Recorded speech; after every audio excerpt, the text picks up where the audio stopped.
Patuloy ang laban ng ating bansa against COVID-19 virus. And I would just like to say a word of encouragement to you and say na hindi tayo nakakalimutan ng Diyos. Mahal niya pa rin tayong lahat at lagi lamang siyang nandyan para tumugon sa ating mga panalangin.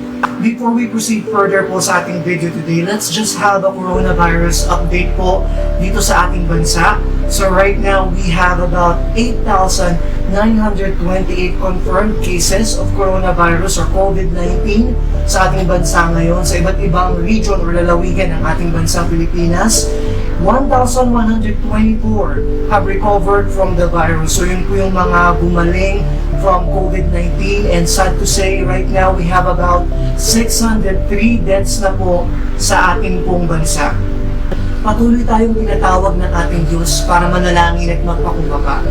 At sa ating mga panalangin, tunay na makikita natin ang pagkilos ng ating Diyos. Unti-unti natin makikita ang magandang pagbabago sa sitwasyon ng ating bansa. God is really telling all His children to wake up and not be distracted. Ito yung panahon ngayon na dapat tayong mag-focus sa tunay na laban na kinakaharap ng ating bansa. Bawat isang Pilipino ay mayroong mahalaga at importanteng parte na gagampanan laban dito sa virus na ating kinakaharap ngayon. At ang dalawang pinaka-effective na pwede natin gawin, number 1 is to pray and ask God for help. Number 2 is to obey and submit to our government. Sabi ko nga po sa ating mga nakaraang videos, nasa sa atin kung tatagal tayo sa ating lockdown season at nasa sa atin din kung mapapadali itong quarantine or lockdown season natin ngayon.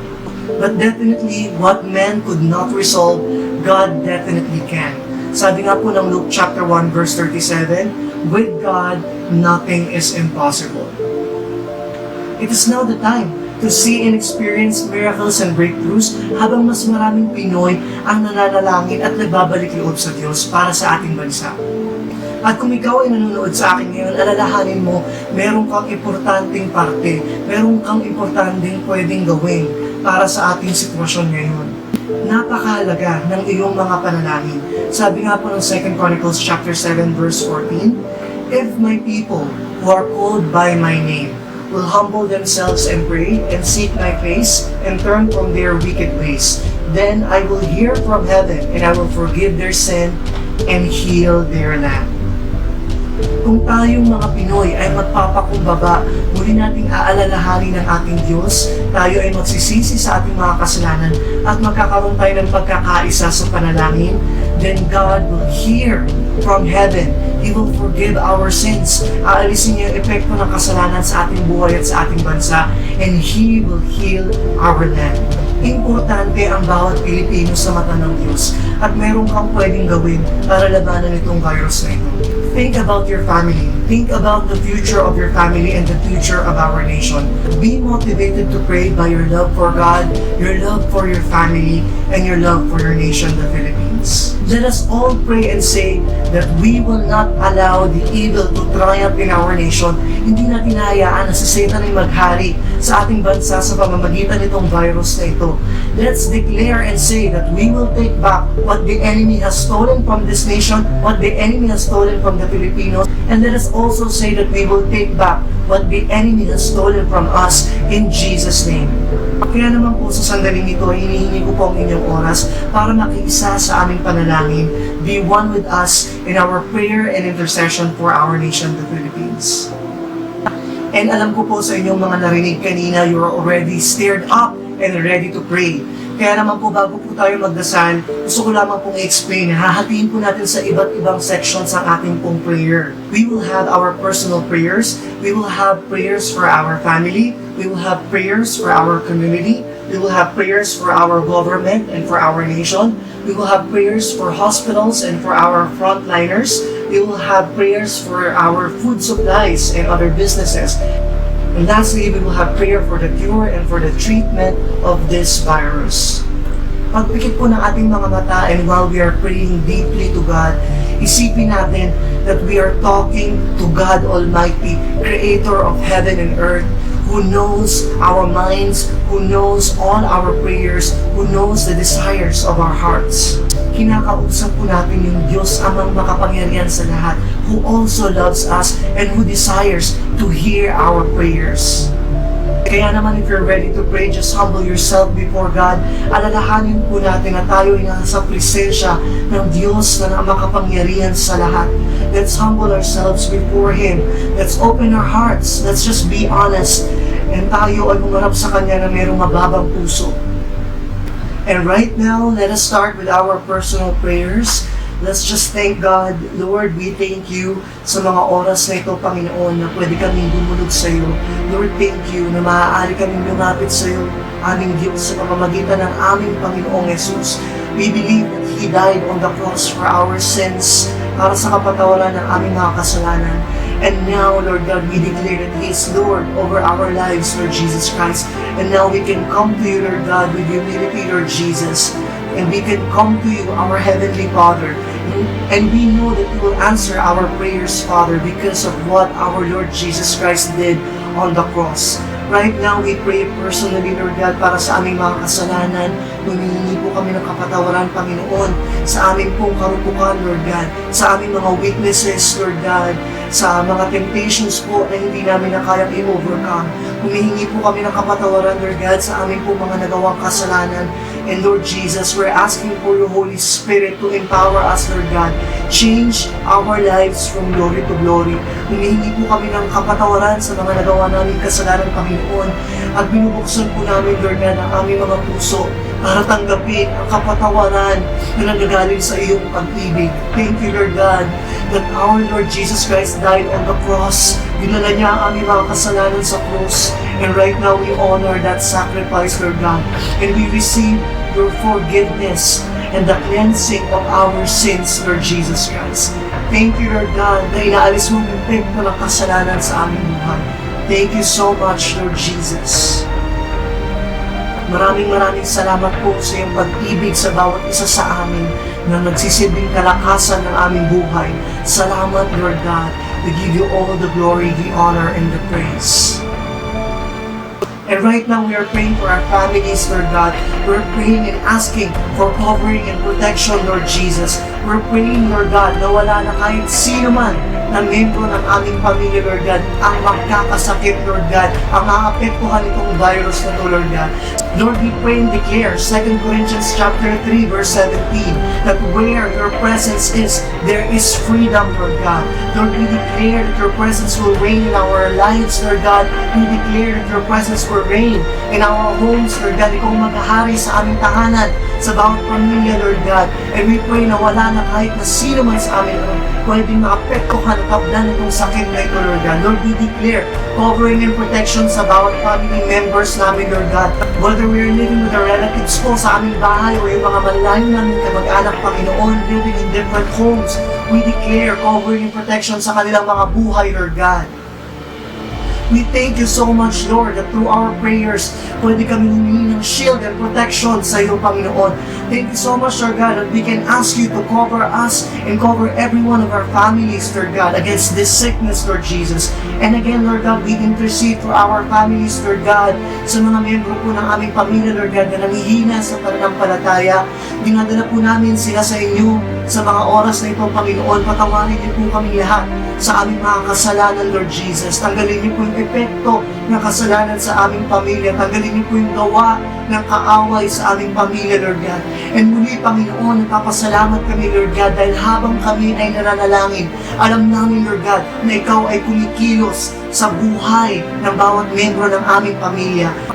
Kaya naman po aming Panginoon, kami po nagpapasalamat, Lord God, sa covering and protection. Nagpapasalamat kami, Lord God, sa cleansing and the washing of our sins, Lord God. Nagpapasalamat kami, Panginoon, sa patuloy na pagkilos mo sa aming pamilya, Lord God, at sa buhay ng bawat membro ng aming pamilya, Panginoon. Ibinabalik po namin sa iyo ang papuri at pasasalamat. And right now, Lord Jesus, we are praying for our community. Alam ko po yung iba po sa atin dito, meron po sa ating mga barangay na nagkasakit po ng COVID-19, and we're just continually praying for healing and restoration. And we're also praying and asking for God's intervention sa pagpigil ng pagkalat ng virus sa ating pong barangay at sa ating pong komunidad. Sa mga oras po na ito, let's humble ourselves and pray Lord, we're asking for your divine intervention po para sa aming barangay. We're praying, Lord God, na matigil na po ang pagkalat ng virus sa aming barangay, Panginoon. We're praying for every family sa aming pong barangay, Lord God. Cover and protect them against this virus, Lord God.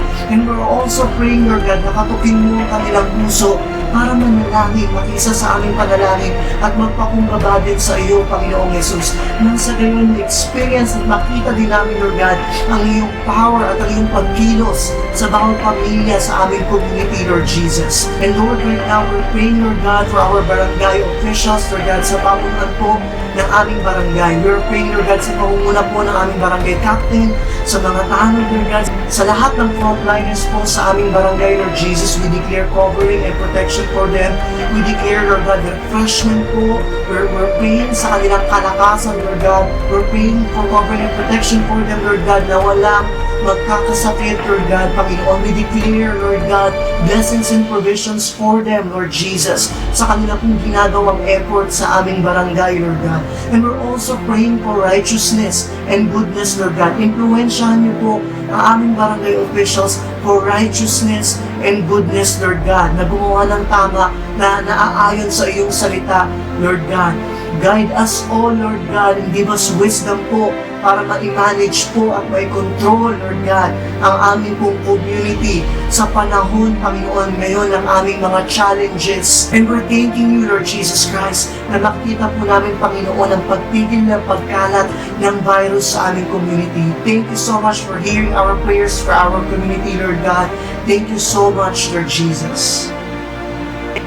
And right now, let us pray for our government officials sa pangunguna po ng ating Presidente, ng ating Pangulong Duterte. Let's pray sa bawat sekta ng gobyerno, and let's pray for goodness and righteousness, wisdom and guidance po sa bawat government official ng ating bansang Pilipinas. Lord, we're praying for our President right now, Panginoon. Patuloy niyo po siyang bigyan ng knowledge and wisdom, Lord God. We're praying that He will operate in goodness and righteousness, Lord God, Panginoong Jesus. We're praying for your love, Lord God, to be upon our government officials, Lord God, pababa po hanggang sa pamunuan ng bawat barangay. Lord, we're praying, Lord God, that you will influence our government officials, Lord God, for goodness and righteousness. Bigyan niyo po siya ng katatagan. Bigyan niyo po sila ng katatagan, Lord God. Bigyan niyo po sila ng kalakasan ng loob. Help them operate in goodness and righteousness, Lord God. And Lord, we're praying for their strength, Lord Jesus Christ. We're praying for their health, Lord Jesus Christ, na wala pong magkakasakit sa kanila, Panginoong Jesus. We're lifting all their lives to you, Lord Jesus. We're asking you, Lord God, to cover them and protect them, Lord God. We're asking you, Lord God, to cover them and protect them, Lord God, as they serve our country and perform their duties to our nation, Lord Jesus Christ. Maraming salamat po, Lord God, for their lives, Lord Jesus Christ. Maraming salamat po na ikaw po maghahari sa kanilang buhay. Maraming salamat po, Lord Jesus Christ, na ikaw ang maghahari sa aming gobyerno at sa aming bansa, Lord Jesus Christ. Binabalik po namin sa iyong pagpuri at pagsamba at tinatanggap po namin ang iyong kapangyarihan, ang iyong covering and protection at ang iyong paggabay sa bawat miyembro po ng aming gobyerno. Maraming salamat po, Lord Jesus Christ. And right now, let us also pray for our frontliners and our hospitals in our nation. So Lord, tinataas po namin sa inyo, Panginoon, ang bawat frontliner, Lord God, sa aming pong bansa, Lord Jesus. We're praying for their safety. We're praying for their health. We're praying for covering and protection sa bawat isa sa kanilang, Panginoon. Bigyan niyo po sila ng kalakasan, Lord God. And Lord, ipapasalamat po kami, Panginoon, para sa buhay ng bawat frontliner. Their sacrifice, Lord God, for our nation, Lord God. We thank you, Lord Jesus, and therefore we declare blessings po sa bawat isa sa kanila, Panginoong Jesus. We're praying for covering and protection. Lahat po ng kanilang pangangailangan may they receive from you, Lord Jesus Christ. Panginoon, we're praying for their health. We're praying for their safety and covering and protection, Lord God. We're praying, Lord God, for their families, Lord God. We're praying, Lord Jesus Christ, for comfort po, even po sa mga namatayan po, Panginoon, sa mga frontliner na nabuwis ng buhay, Panginoon, we're praying for comfort sa kanilang mga families, Lord God, for our heroes, Lord Jesus Christ. We appreciate what they have done for our nation, Lord God, and we appreciate their sacrifice, Lord Jesus Christ. Kaya naman po sa mga oras na ito, we're asking for your divine intervention, for your provision, Lord God, sa bawat hospitals, Lord Jesus Christ, that caters for sick people, Lord God. We're declaring blessings po, we're declaring wisdom, guidance po sa pag-manage po ng bawat hospital, Lord God. And we're declaring, Lord God, covering and protection, Lord God, na wala pong kakalat na sakit or virus, Panginoon Jesus, sa aming po mga hospitals, Lord God, lalong-lalo na po, Panginoon, sa buhay ng bawat frontliners, Lord Jesus. Maraming salamat po that as we pray, nakikita po namin at na-experience namin, Lord God, ang iyong pagkilos sa hospitals po at sa bawat buhay ng mga frontliners po sa aming bansa. We thank you so much, Lord Jesus. We thank you so much, Lord God. And right now, Lord God, we're also praying, Lord God, for our food supply. Panginoong Jesus, sa mga businesses po, Lord God, na nagbibigay po ng pagkain, nagbibigay po ng health and medical items po sa aming bansa. Lord, we thank you for their lives, Lord God, and we thank you for their business. Lord, patuloy niyo po silang pagyaman, patuloy niyo po silang i-bless, patuloy niyo po silang bigyan ng provision, Lord God, para po makapag-produce ng tulong sa bawat pamilyang Pilipino, Lord God. Lord, we're praying for food and restaurants, Lord God, na wala pong virus, nakakalat, Panginoon, sa mga food and restaurants, Lord God, lalo-lalo na po sa buhay po ng mga nagdi-deliver po sa amin ng mga pagkain, Lord God. Cover them and protect them against this virus. Cover them and protect them against any attacks coming from the evil one. Thank you so much, Lord God, and we declare you are Lord, Lord God, over our food supplies sa mga businesses na puputos ng pagkain sa aming bansa. We declare you are Lord, Lord God. We declare goodness and righteousness, Lord God, in Jesus' name. And we declare, Lord God, safety, covering, and protection sa bawat transport group, Lord God, na nag-deliver po ng mga pagkain at pangangailangan sa bawat pamilyang Pilipino. We thank you so much, Lord God, na ikaw po ay kumikilos sa areang ito sa aming bansa, Lord God. Thank you so much, Lord Jesus Christ. And lastly, Lord Jesus Christ, we're praying, Lord God, for the cure and treatment po for this COVID-19 virus, Lord God. Humihingi po kami, Lord God, ng provision, Lord Jesus. Humihingi po kami, Lord God, na may padala na po yung cure, Panginoon. And we are declaring blessings and provisions, covering and protection po para po sa mga grupo na nag-iimbento po ng gamot para po labanan ng sakit na COVID-19. Maraming salamat po, Lord God, na darating po yung panahon at nalalapit na ito, Lord God, that the cure will be made available for the public, Lord Jesus Christ. Maraming salamat po sa mga treatment facilities. Maraming salamat po, Lord God, sa mga treatment processes po na mai-introduce po ngayong season. And the time and the season of this virus will be over in Jesus' name. Maraming salamat po, Lord God, na dinidinig niyo po ang aming mga panalangin sa mga oras na ito.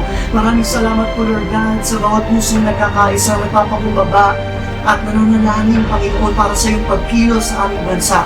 Maraming salamat po, Lord God, and as we pray, nakikita po ng aming dalawang mata ang iyong pagkilos, Lord God, at ang pagbabago from negative situation, magiging positive situation po para sa aming bansa. Maraming salamat po, Lord God, and we're influencing every Filipino right now, Lord God, para magmahalan, para magkaisa, Lord God, para magtulungan na labanan itong COVID-19 virus season na ito, na labanan itong sakit na COVID-19, this coronavirus, Lord God, against our country, Lord Jesus. Maraming salamat po, Lord God, na dinidinig niyo po ang mga panalangin namin sa mga oras na ito.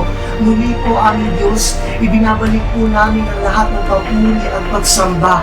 Maraming salamat po, Lord God, even this opportunity to pray and intercede for our nation, Lord God. Maraming salamat po, Lord God, dahil alam po namin na hindi pong diringgin ang aming mga panalangin sa pamamagitan ng pangalan ng aming Panginoong Jesus. We pray and declare in the name of the Father, the Son, and the Holy Spirit. In Jesus' mighty name we pray and declare, Amen.